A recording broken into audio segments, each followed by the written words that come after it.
What is up, chefs, foodies, and students? Welcome to Everybody Knows. I'm Anders. I'm so glad you're here. Let's get started.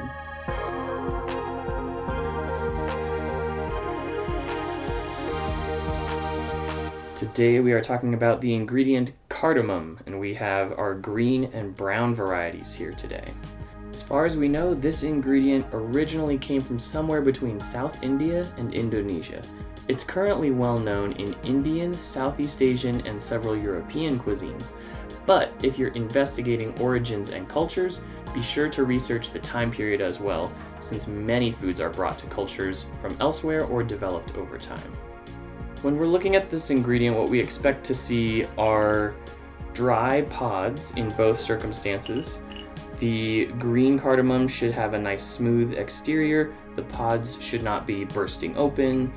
The brown pods should have sort of a crinkly texture, also not bursting open, and no mold or, any strange markings on any of the pods. When we're smelling it, they are two very different aromas. The green cardamom is the one that you will likely find in most of the stores. Especially if it's just labeled cardamom, this will be the default. This aroma is a really interesting mix of sort of sometimes called citrusy notes, floral notes. It definitely has a spiciness to it, but it's very pleasant and it's quite strong. This is actually one of the most expensive spices on the planet by weight because the plant that produces these pods does not produce a lot of them. However, lucky enough, this is a very strong spice. It doesn't necessarily overwhelm you in terms of smell, but as you add it to a dish, it can flavor an entire dish without very much.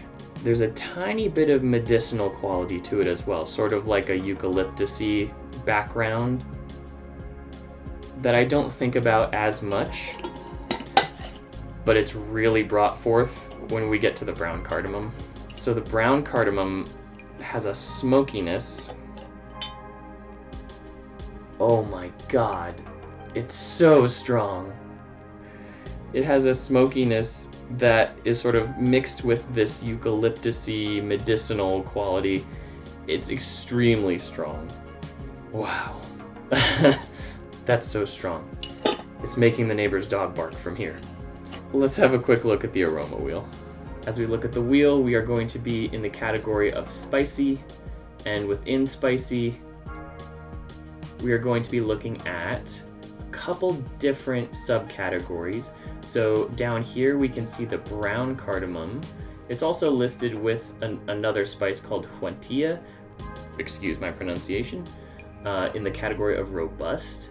And that all sort of has that extra punch to it, which is appropriate for this brown cardamom being so strong.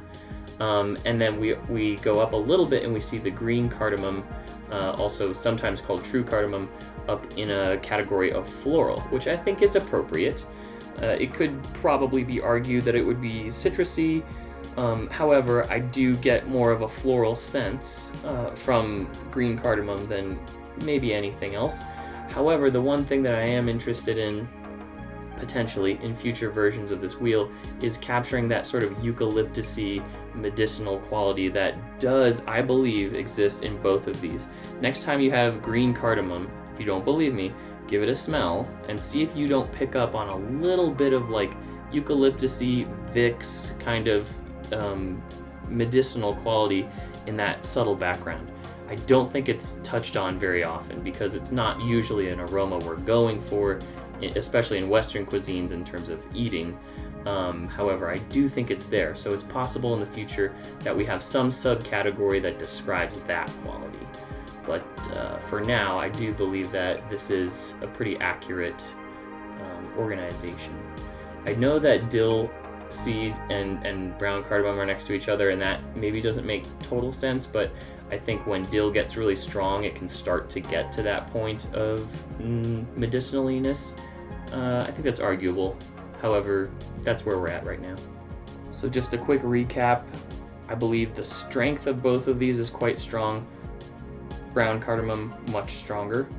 The smokiness, the medicinal quality, This is often actually seen as more of a medicinal spice or ingredient, as I understand it. And so this probably has a few niches that could work very well, but probably not a widely used ingredient. I could see this being successful with something like barbecue, or doing some kind of interesting pickle, or something that maybe isn't the main event for a meal or a dish, but having maybe a garnish or added ingredient that gives it that interesting blend of smokiness and maybe either robustness or eucalyptusy smell. A beverage might be interesting with some of those characteristics. So I think, yeah, it's very strong, but also kind of not in the mainstream of aromas that people expect from their food or drink, at least in the Western world. And then green cardamom, I think it is strong, but also a little bit less challenging than the brown cardamom for some of those reasons, and I think goes really nicely with other spice blends and baked goods and a whole variety of things. And let's take a quick look in the flavor Bible. We'll see if either of these are in there. This one definitely is. Okay, for cardamom, it does not specify, which means it probably is referring to green cardamom.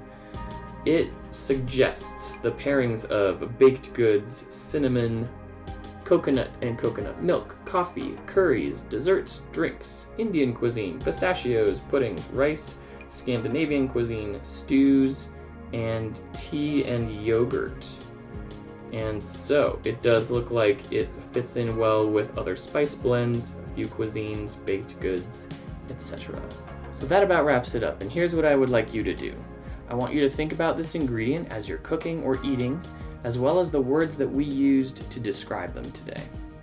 Have you used this ingredient successfully, or in a way that you were like, yeah, that was awesome? What was it? I want to know. Do you agree or disagree with what I've shared with you today? And what ingredient do you think we should look at next? Any of the answers to those questions, please throw them in the comments. I would love to read them. I hope this video made sense and got you thinking about the ingredient of cardamom. Thank you so much for watching. If you would like to help me get an ingredient to feature in a video, please send me an email or private message. If you would like to join the Food Aroma Nerdery, go ahead and subscribe and you'll see all of my latest videos. And if you would like either a large poster or digital copy of the Aroma Wheel that we use, have a look in the description for links. Thank you so much. Bye.